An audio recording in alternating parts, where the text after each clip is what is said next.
campaña de motivación con sus empleados, el empresario necesita hacer una promoción de sus productos.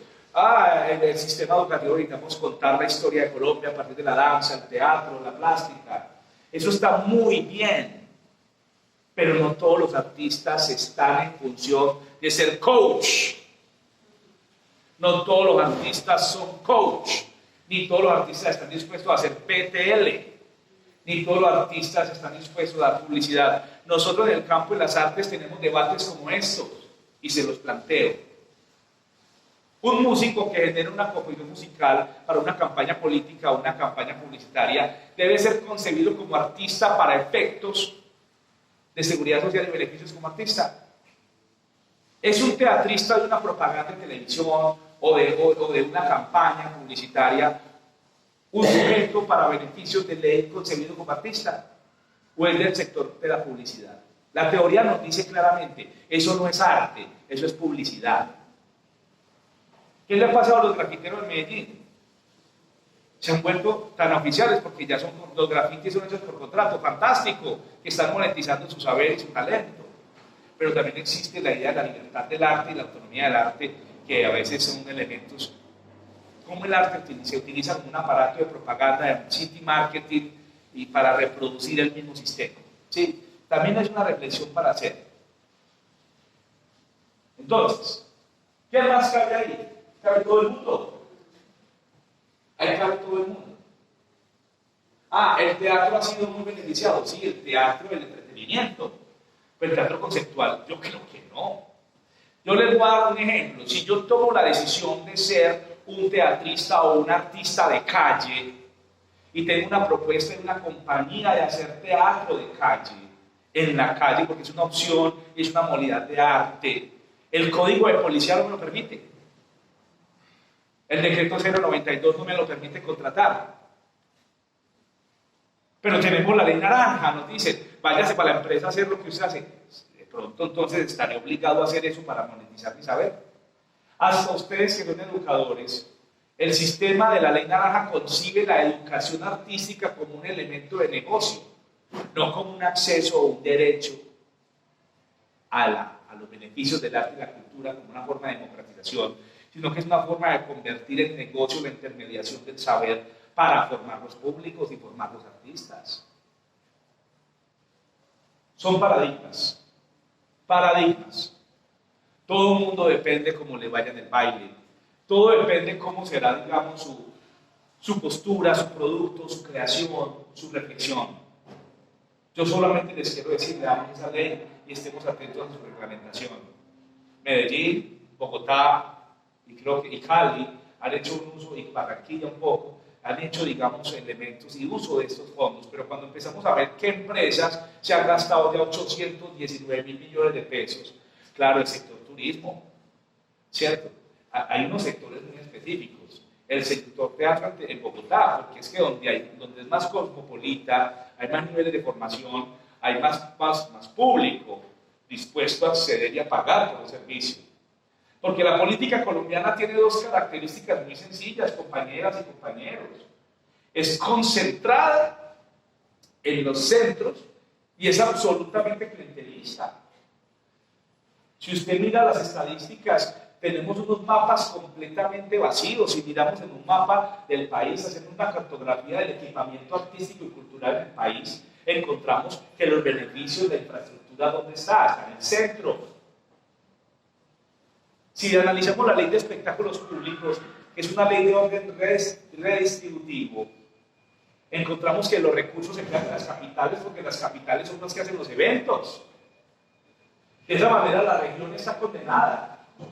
Con un modelo como esto la región está condenada. Hay un éxito en Medellín, en Bogotá, en Cali, en Barranquilla. Miren las estadísticas del ministerio. Pongan y busquen las estadísticas de la ley de espectáculos públicos y mapeen el país. Cantidades de municipios tienen que devolver el recurso porque no tienen las compañías en las condiciones para recibir el recurso. Entonces, en ese orden de ideas, esas leyes redistributivas que concentran la riqueza del más rico son leyes absolutamente economicistas. Son leyes que no nos dejan pensar como país. Cada vez estas obliga todo lo que quiera. ¿Qué quieren que les ponga acá? Nacional, deporte, la gastronomía. Pongamos la gastronomía. Pongamos la multimedia. Pongamos la moda. Pongamos la educación artística.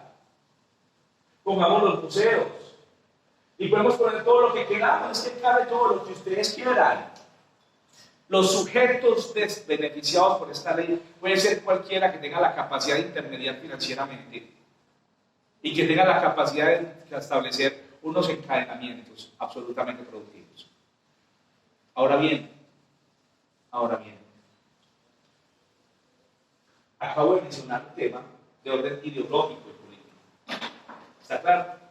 Es un tema ideológico y es un tema de posturas como artistas que son ustedes frente, digamos, a la política pública. También es importante contar que también es vigente la ley de cultura, que también la estudiamos, donde el Estado garantiza y protege y que es un deber del Estado responder por el desarrollo del sector. Pero yo quiero que entiendan esto que voy a explicar a continuación. Las políticas, como las formas de intervención sectorial, dependen de la política y a la vez la política depende de las políticas.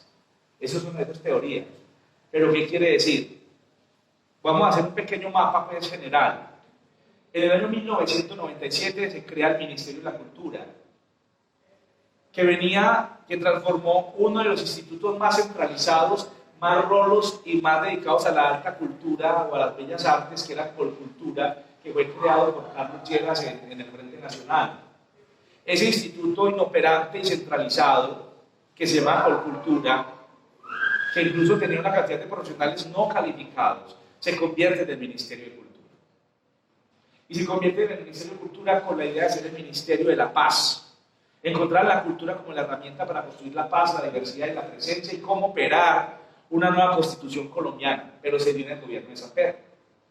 Por ejemplo, en el gobierno de Samper hubo un ministro, Ramiro Osorio, hubo unos consejos, hubo un sistema nacional de cultura, se creó un sistema nacional de información artística y cultural, se crearon unas direcciones del ministerio y empezó a pensarse el país desde la región, pero acabó, pues, ya sabemos, no lo estoy defendiendo a Samper, pero estoy defendiendo su modelo, porque su modelo no era neoliberal.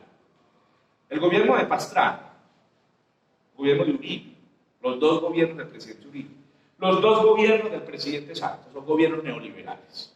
Entonces las normas que emiten esos gobiernos son normas neoliberales. La primer patacazo que sentimos en la cultura con el gobierno del señor Pastrana fue la ley 715, el ley del Sistema General de Participaciones. Mientras la UNESCO dice, las Naciones Unidas dicen, mínimamente el 2% de los recursos tienen que llevarse a la cultura. Cuando miramos el artículo 76, o cuando leemos la ley 715, vimos el híbrido que ayudó el Fondo Monetario Internacional a generar en Colombia. La bolsa de educación, la bolsa de salud, la bolsa de propósitos generales, y dentro de la bolsa de propósitos generales unos porcentajes que terminan siendo mucho menos del 2% de las transferencias y el recurso del Estado para la cultura. Y esa es la ley vigente. Y era una ley había una transición, en el 2008 terminaba, pero los colombianos en el año 2001 se movilizó el país entero en contra de esa ley, en contra de la movilización del país. Recuerden el paro del 2001, especialmente el magisterio, la salud, salieron a la calle con un paro absolutamente monumental. Aún así hicieron el acto legislativo 012 e hicieron unas reformas enormes con una ley que ni siquiera tiene unidad temática y pasó la corte y pasó todo. Es decir, cada gobierno trae su estructura. En el 2008 se ratifica otra vez esa norma, no pasó nada. Y seguimos con una norma vigente de un sistema general de participaciones que prácticamente tiene en inanición la región. Aquella región que no tiene un recaudo importante por estampilla pro cultura. Aquella región que no tiene acceso a la ley de espectáculos públicos. Aquella región que no tiene ni siquiera una dependencia de cultura estructurada. Aquella región que no tiene idoneidad, ni siquiera es tema de conversación en tema de lo cultural, está condenada al ostracismo. Y sigue las normas. Yo recuerdo incluso en el 2001 que hasta una reina de belleza, que era ex reina de belleza, era la ministra de Cultura y fue la que entregó el Plan Nacional de Cultura 2001-2010. Araceli Morales, se llamaba la ministra de aquel entonces. en el gobierno Pastrana, la reina de belleza. Sus méritos era ser una esposa de alguien, pero recuerda el gobierno Pastrana se le entregó a la costa, digamos, el Ministerio de Cultura, como una porción burocrática, por políticas neoliberales, un trofeo, un premio de consolación burocrático, de la cultura no le importa nada. Hoy, la cultura es importante porque el sector financiero busca dónde poner el capital. Y han encontrado que la radio, la televisión, la industria editorial, la moda, el turismo, generan derrames económicos impresionantes. Y con la cuarta ola, que es la generación del conocimiento y la creatividad, es fundamental hablar de creatividad. Yo no lo critico, eso está bien.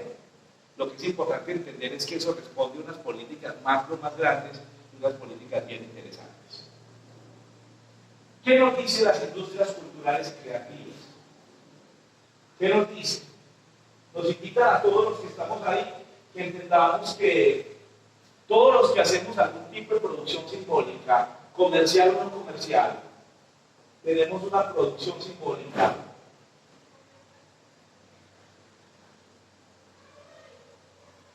que puede ser material o inmaterial, comercial o no comercial. Por ejemplo, tú tocas, ¿qué instrumento tocas tú? La guitarra. Y que tu repertorio es, hay un repertorio comercial y un repertorio erudito, me imagino, como le ha tocado a todos los músicos para sobrevivir. Esto es decir, así como el de teatro hace BTL, pero también hace, digamos, teatro de autor, por así decirlo, o como el artista plástico que trabaja perfectamente en una agencia de publicidad y diseño, o en un colegio dando clases, pero también tiene una obra que presenta en otro escenario. Esa es la forma de supervivencia que hemos aprendido, pero todos son una producción simbólica. Y esa producción simbólica tiene algo que nos dice la norma que es muy importante. Entendamos el encadenamiento. El encadenamiento. ¿Sí está claro? Para ver este producto, esto llamémoslo producto. Los productos es lo que llamamos en general bienes y servicios. Entonces, aquí empezamos a notar un giro lingüístico. Empezamos a notar cuando empezamos a estudiar no la ley, sino el tema de las industrias culturales y artísticas, que no es solo la ley, porque eso no fue inventado en el 2017. Empezamos a encontrar el giro lingüístico, que muchas veces nosotros a la producción nuestra nos da mucha dificultad llamarla producto, y a nuestras organizaciones nos da mucha dificultad llamarla empresa. No nos gusta, ¿cierto? Y a nuestros encadenamientos nos da mucha dificultad llamarlos clúster o clusters. Pero solamente los invito a que entendamos esto desde la economía, no la economía, de la economía de la cultura. Todo lo que genera la producción simbólica está metido en el encadenamiento. Y hay un encadenamiento que tiene la oferta, y hay un encadenamiento que tiene la demanda. ¿Sí? ¿Eso en qué consiste? El encadenamiento de la oferta es lo que llamamos un encadenamiento hacia atrás. Es decir, antes de tener el producto, y este es hacia adelante. Después de tener el producto, ¿cómo lo lleva al mercado? Vamos a hacer un ejemplo muy sencillo, mis estimados amigos. Yo soy de la región antioqueña, de este Valle del Aburrá, donde hacemos panela. Producir panela, no azúcar, panela. ¿Qué necesitas? Aquí tengo la panela. ¿Qué necesita hacia atrás? ¿Qué necesita? Tierra, sembrar el cogollo ahí y el cogollo crece. Luego ese cogollo se lleva después de un tiempo a un trapiche y la panela pasa por un proceso artesanal muy interesante y se cocina y sale la panela. Tengo la panela. ¿Sí está claro? No es lo mismo los eslabones, las etapas que tiene producir panela, que producir un computador, que producir unos zapatos, que producir esta silla. ¿Cuántos eslabones antes de llegar a esta silla al mercado, no acá? ¿Cuántos eslabones tuvo? Ingenieros de diseño, minería, ferroníquel, en Montelíbano para sacar ese acero, ¿Dónde hicieron ese plástico? Sí está claro, no es solamente el que se sentó el diseñador industrial que hizo la silla, sino que era un encadenamiento más largo. Para un portátil, un computador, el encadenamiento es todavía más largo y está todavía más extendido sobre el territorio. ¿Sí está claro? Usted, por ejemplo, tiene una puesta en escena, tiene una producción simbólica que es una obra. ¿Qué hay hacia atrás? Hacia atrás hay un diseñador de vestuario, un diseñador de escenografía, un maquillador, un libretista, hay un dramaturgo, hay un espacio de infraestructura para hacer los ensayos, hay un recurso para ocupar la utilería, la dotación, la hidratación, los pasajes. Digan, yo creo que hay que poner lo que queramos. Que eso nos pasa mucho cuando la gente nos habla de negocio y desconoce todo el encadenamiento que hay hacia atrás para poder entender que nuestros productos simbólicos es costoso, porque es un sector que no se produce en serie. Por eso la industria es tan complicado, porque nosotros no producimos en serie. Nosotros somos un mercado de prototipos, de obras únicas, absolutamente costosas. Yo les doy un ejemplo. Si yo soy la danza y hay una puesta dancística con toda la preproducción, esos vestidos de vestuario no me quedan para nada. Yo no puedo ir con el vestuario a venderlos. Es material que se gastó en la producción. Y lo hizo alguien, se compró la tela de alguien, un derrame económico efectivo, pero entonces ese tema es clave. Es el sentido del encadenamiento hacia atrás. El concepto de proveedor, el concepto de colaborador, el concepto de empleado, de trabajador, son conceptos muy importantes en el encadenamiento hacia atrás y nosotros lo tenemos. No lo inventó la ley naranja. Existe en nuestra producción hace siglos y tiene unos costos económicos. Y eso es lo que hace costosa nuestra producción simbólica y eso es lo que hace necesario que el Estado o que la empresa privada o que la misma sociedad entienda que lo que hacemos es fundamental de la identidad del país y es fundamental pagarlo y costearlo. Entonces, hacia adelante está todo el tema de distribución, comercialización, venta al mayor, venta al mental, los canales de distribución, ¿cierto? Cómo les llego a los mayoristas, cómo les llego al consumidor, cómo les llego a las instituciones con mi trabajo. Es donde se hacen procesos de gestión para entender cómo llego mi producto, cómo lo hago llegar al público, por medio de intermediarios, por medio de becas, de premios, de contratos, de licitación, apoyos, con aprovechamiento de la infraestructura, con las relaciones con otros sectores. ¿Y qué encontramos nosotros en el diagnóstico, en nuestra investigación? Que tenemos un mercado interno de oferta. Y yo les voy a dar un ejemplo de economía. Estamos llenos de ruedas de negocios y estamos llenos de asesorías. Encontramos cómo aparecen una cantidad de asesores asesorando a los artistas y los creativos para hacer portafolios de servicio, planes de negocio, tenemos ruedas de negocio, pero portafolios de servicio que nos llegan a clientes, llegan a la demanda, ruedas de negocio donde llegamos los mismos que ofrecemos y no llegan los que compran, porque es que el negocio no está en que lleguen los que compran, el negocio está en la intermediación, el negocio está como en la salud, que el negocio de la salud no es ayudar a la salud pública, a la gente. El negocio de la salud es tener una EPS generadora de mucha riqueza. El negocio de la pensión. El negocio de la pensión no es que las personas después de entregar su vida laboral y sus recursos tengan una vida digna, ¿no? El negocio de la pensión es un negocio de especulación financiera.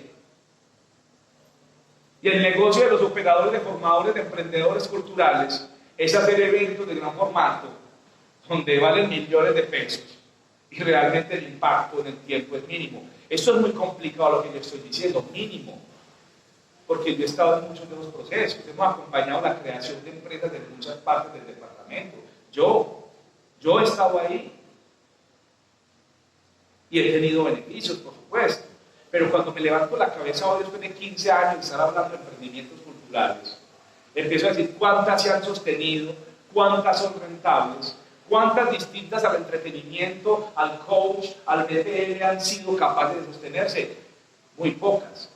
siguen sosteniéndose de manera muy hábil como lo han hecho 20 y 30 años, arañando la tierra y arañando sus recursos diarios y bajándose a empujar todos los días con plata o sin plata. Porque el proyecto y la producción artística no depende del dinero, el dinero es solamente un recurso. Esta ola actual le está dando un lugar muy importante al dinero, y eso es una cosa que tienen que tener clara. Entonces, en ese orden de ideas, también en la cultura hace rato tenemos intermediación. Miren el giro lingüístico que les decía. Ideológico de nuevo. Tenemos clientes o tenemos públicos y espectadores. Entonces, en ese orden de ideas, pensar que nuestros públicos son clientes es ya un elemento absolutamente interesante de lo lingüístico. ¿Quiénes son tus clientes? Ustedes son clientes míos en esta clase. Pues bajo la lógica de la economía sí, pero bajo la lógica de la pedagogía no. ¿Sí está claro? Giro lingüístico. Para el economista que diseña las políticas públicas, ustedes son clientes. Para el pedagogo, ustedes son mis estudiantes. Eso es muy interesante. Cómo un mismo circuito lo pueden ver desde distintas miradas. Entonces, en este orden de ideas, para ir terminando esta parte, quiero invitarlos a que entendamos que estamos en la ola naranja, pero que esa es una ola que es un discurso, porque la economía de la cultura existe hace mucho rato, y es una economía que hay que medirla, y hay que saber realmente sus linderos, sus implicaciones y sus impactos, que eso no se ha hecho en nuestra ciudad. En nuestra ciudad se habla de los presupuestos que se ejecutan, pero básicamente los retornos de esos presupuestos no son muy claros para diseñar políticas públicas al respecto. También les digo que prestemos mucha atención porque el tema del sector artístico es muy importante entender y requiere que el Estado cumpla su función apoyando el desarrollo del sector y no piense que la sostenibilidad del sector debe darse solo a través de mercantilizar nuestro saber y nuestras producciones simbólicas. ¿Está claro? Tenemos que entender, y ustedes como gestores culturales de formación, tienen que entender que no se casen con el discurso de cada gobierno, porque nosotros vivimos en una montaña rusa dependiendo cada gobierno. Hagamos de cuenta, por ejemplo, que en las próximas elecciones gana el progresismo del postneoliberal. Estaríamos hablando de toda una cantidad de cambios estructurales al sistema educativo y cultural, porque saben que la cultura es muy importante como un aparato de propaganda de un país, un aparato ideológico. Entonces estaríamos al vaivén de eso. Recuerden algo que es muy importante. La condición económica es un derecho declarado por Friburgo incluso en el 2007. La inserción de la economía, pero también los principios de gobernanza.